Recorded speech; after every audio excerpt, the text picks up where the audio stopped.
ఫార్మసీకి రద్దు కాలే, హైకోర్టులో రద్దు చేయలేదని అఫిడవిట్ ఇచ్చిండు. అక్కడ ఉన్నటువంటి ఫార్మా ఇండస్ట్రీ వాళ్ళతోటి వేరే ముదిరింది, ఆ కేసు పక్కన పెట్టేసి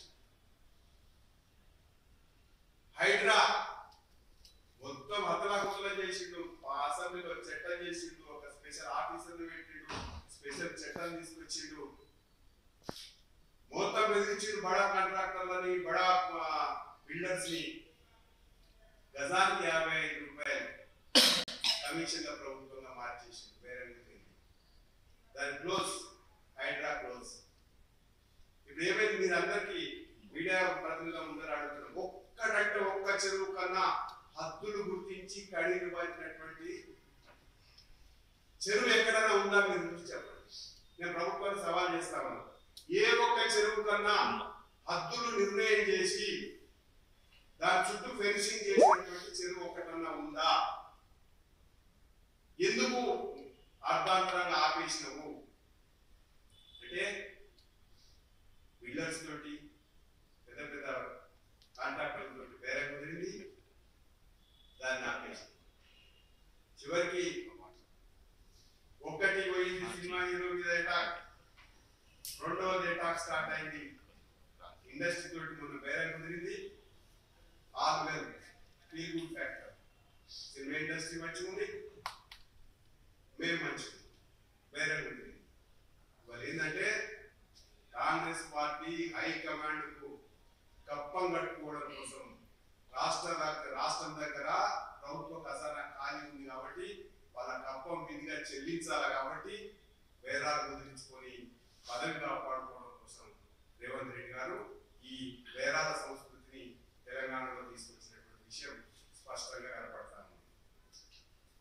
ఇంకా మరొక విషయం, ఇవాళ తెలంగాణలో నిన్న మొన్న ఒక నాయకురాలు బీసీలకు సంబంధించి గొప్పగా మాట్లాడుతుంది. బీసీలకు జరుగుతున్నటువంటి అన్యాయాన్ని నేను దీక్ష చేస్తా, సత్యాగ్రహం చేస్తా అని చెప్పేసి, నీ పార్టీలో కవిత గారు బీసీలకు ఎంత ప్రాధాన్యత ఉంది చెప్పాలని చెప్పేసి మేము డిమాండ్ చేస్తాం. కనీసం వర్కింగ్ ప్రెసిడెంట్ కూడా చేయలేనటువంటి పరిస్థితి. ప్రెసిడెంట్ అంటే కేసీఆర్ పక్కన పెట్టండి, వర్కింగ్ ప్రెసిడెంట్ కూడా చేయలేనటువంటి పరిస్థితి. దళిత ముఖ్యమంత్రిని చేస్తానన్నావు, దళిత ముఖ్యమంత్రిని ఎక్కడ చేసినావు అనేది అడుగుతాము. మీ ప్రభుత్వంలో కాంగ్రెస్ పార్టీ బీసీలకు చేసినటువంటి అన్యాయం రాజశేఖర రెడ్డి గారు ఉన్నప్పుడు రిజర్వేషన్స్, మైనారిటీ రిజర్వేషన్ బీసీలకు, బీసీలోని మైనారిటీ రిజర్వేషన్స్ బీసీలతో కలిపినప్పుడు అదే కంటిన్యూ చేసిన తప్ప నువ్వు బీసీలకు చేసినటువంటి న్యాయం ఏం లేదు. తర్వాత బీసీలకు సంబంధించి ఎన్టీ రామారావు పెట్టినప్పుడు 33% ఉంటే ఆదరాబాదరాగా ఎన్నికలు నిర్వహించి దాన్ని కుదించినటువంటి విషయం కూడా బీఆర్ఎస్ పార్టీలో జరిగింది. బీఆర్ఎస్ పార్టీ కేసీఆర్ కవిత ఆరాధన చేస్తే ఇవాళ రేవంత్ రెడ్డి గారు నేను ఎలక్షన్లకు ముందుకే ఒప్పుకున్నారు, ఉదయపూర్ డిక్లరేషన్ మేము అమలు చేస్తామని చెప్పేసి పార్లమెంట్ 2 ఎమ్మెల్యే సీట్లు ఇస్తామన్నారు. చీర వస్తుందంటే ఎస్సీలు బీసీలు పోటీలో తట్టుకోలేరు అని అవమానం చేసి ఎక్కడ కూడా ఉదయపూర్ డిక్లరేషన్ అమలు పరచక మళ్ళీ నామినేటెడ్ పోస్టులలో బీసీలకు ఎక్కిస్తామన్నారు. ఇచ్చిన 55 పోస్టులలో 11 మాత్రమే ఎస్సీ ఎస్టీ బీసీలకు. అది తుంగలోకి ఇలా 42% ఇస్తామని చెప్పేసి వాళ్ళు ఒక డ్రామా ఆడి స్థానిక సంస్థల ఎన్నికల్ని మొత్తం దూరం జరిపే ప్రయత్నం చేస్తారు. అంటే ఈ రకంగా బీఆర్ఎస్ కాంగ్రెస్ బీసీ ఎస్సీ ఎస్టీలకు ఎప్పుడు కూడా న్యాయం చేయలేదు, దగా చేసినటువంటి విషయం ఈ సందర్భంగా కనబడతా ఉంది. దొందే ఇవి రెండు కూడా బొమ్మ బొరుసు ఒకటే నాణానికి తప్ప బీసీల పట్ల ఎస్సీల పట్ల ఎస్టీల పట్ల తేడా లేని రెండు పార్టీలకు అనేటువంటి విషయాన్ని నేను స్పష్టంగా చెప్పదలుచుకున్నాను. కాబట్టి ఈ రకంగా ఇవాళ రాష్ట్రంలో పరిపాలన కొనసాగుతా ఉంది. నిన్న మొన్న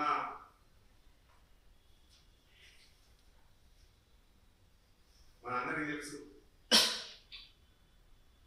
నరసింహారావు గారిని అవమానపరిచిన కనీసం ఆయన కాష్టాన్ని కూడా కాలనీయదు. ఆయనకు నివాళులు అర్పిస్తారు సిడబ్ల్యూ సమావేశం పెట్టలే, ఆయనకు భారతరత్న ఇయ్యలే, ఆయనని కనీసం ఢిల్లీలో ఆయన స్మారక స్థూపానికి కూడా చిన్నానికి కూడా చోటు ఇయ్యలే సోనియా గాంధీ నాయకత్వం. ఇప్పుడు పివి నరసింహారావు మీద నిన్న మన్మోహన్ సింగ్ గారు చనిపోతే మేము గర్వంగా చెప్తా ఉన్నాం. భారతీయ జనతా పార్టీగా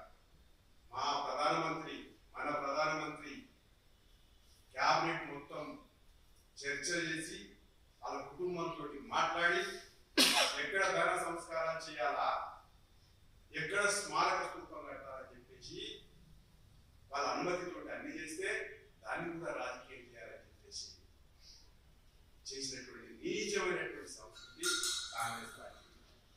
ఇలా సంతాప దినాలు ప్రకటిస్తే వాళ్ళ అధినాయకుడు క్రిస్మస్ న్యూ ఇయర్ వేడుకల కోసం వాళ్ళ రాహుల్ గాంధీ గారు విదేశాలకు పోవడం ఏదైతుందో వాళ్ళ నాయకుని పట్ల ఉన్నటువంటి ప్రేమ ఏంటి, వాళ్ళ నాయకుని పట్ల ఉన్నటువంటి అభిమానం ఏంటి స్పష్టంగా కనపడతారు. అందుకనే దయ్యాలు వేదాలు మొదలెడుతూ ఎప్పుడు కూడా రాజకీయాలలో నికాసైనటువంటి పాజిటివ్ రాజకీయాన్ని నడపాలి తప్ప నెగిటివ్ రాజకీయాలు చెప్తే నాకు ఏం చేసినా నడుస్తుంది, నేను ఏం మాట్లాడినా నడుస్తుంది అనేటువంటి విషయం ఉంటే ప్రజలు గమనిస్తా ఉన్నారు. మీ అధినాయకత్వం నుంచి రాహుల్ గాంధీ నుంచి రేవంత్ రెడ్డి గారి దాకా మీరు చేస్తున్నటువంటి చేష్టలు, మీరు ప్రవర్తిస్తున్నటువంటి తీరు, మీ అవినీతి అంతా కూడా ప్రజలు గమనిస్తా ఉన్నారు.